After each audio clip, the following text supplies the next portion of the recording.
everyone, welcome to our daily show, ¿Qué hubo con las inversiones?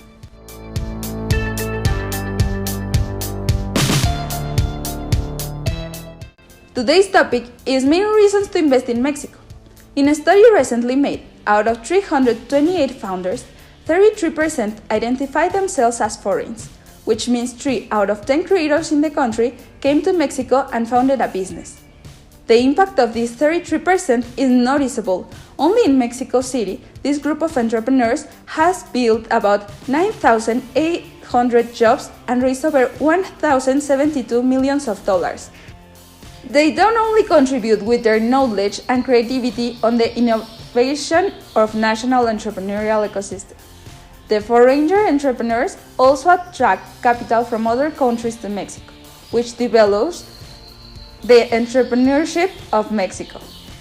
Today, we have 2 foreign guests who are here to tell us about the great phenomena that is investing in Mexico. Without further ado, let me introduce our first guest.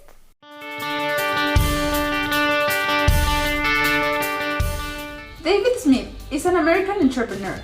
He has an internationally known real estate business. If you would like to buy a house in Mexico, he is the one you should call for.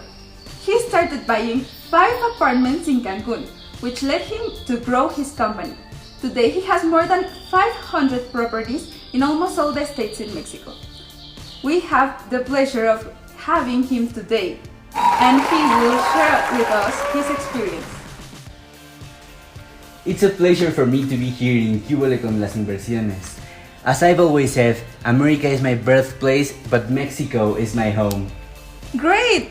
So please tell us, what made you invest in Mexico in the first place? Well, Mexico is the most popular retirement place for North Americans due to the facilities while qualifying for residency by showing only a bank balance or IRA. Mexico is an overlooked country that has everything you need. It is easy, familiar, diverse, and affordable. Language is not a barrier here. You'll find plenty of English speakers, service providers, and residents throughout much of the country. Yeah, and in your experience, are there any downsides to this type of investment? Well, just as in any transaction, you have to be careful and assume risks. When you are purchasing a property in a foreign country, as Mexico, you might take into account the strength of the Mexican peso versus the Canadian or US dollar at the time of purchase, the surrounding infrastructure and amenities, ease of access and transportation options, property maintenance, and upkeep costs. Mexico tourism trends, which affects property values differently depending on where you buy, and costs of living expenses on Mexico. Again, thank you very much for being here with us. And who knows, maybe next time I'll be transmitting from my new house in Cancun. Well, I hope so. No, thank you.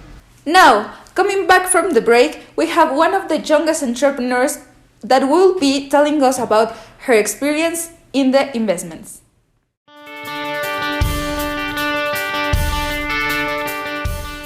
She is a young Italian entrepreneur, Angela Di Piero, who started her company with only 20 years old, which grew 200% within the last 12 months. She is in the top 5 unicorn companies developed during the 2020.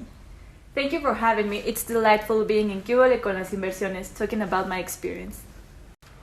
So, Angela, tell us a little bit more about your decision of choosing Mexico as your final destination to invest in. Of course. After settling in Italy, I was looking forward to expanding to foreign markets, so I did some research and I found out about the great advantages that Mexico has.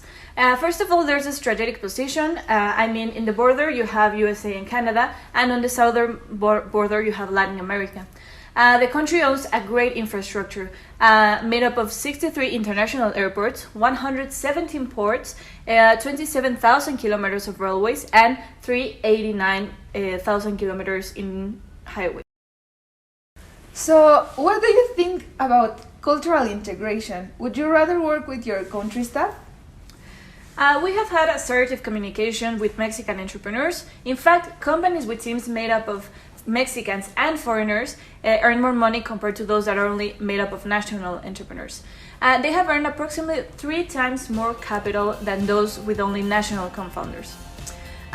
These findings suggest that the diversity of nationalities in a board of directors is a key characteristic for success in technology entrepreneurship. Thank you so much for sharing with us your experience investing in Mexico. It has been thrilling getting to know about the impact young entrepreneurs have in our country. No, thank you for inviting me. Congratulations for your achievements, and we wish both of your companies the best of the lucks. So, if the public has any question, you can write us on our social media. See you next show!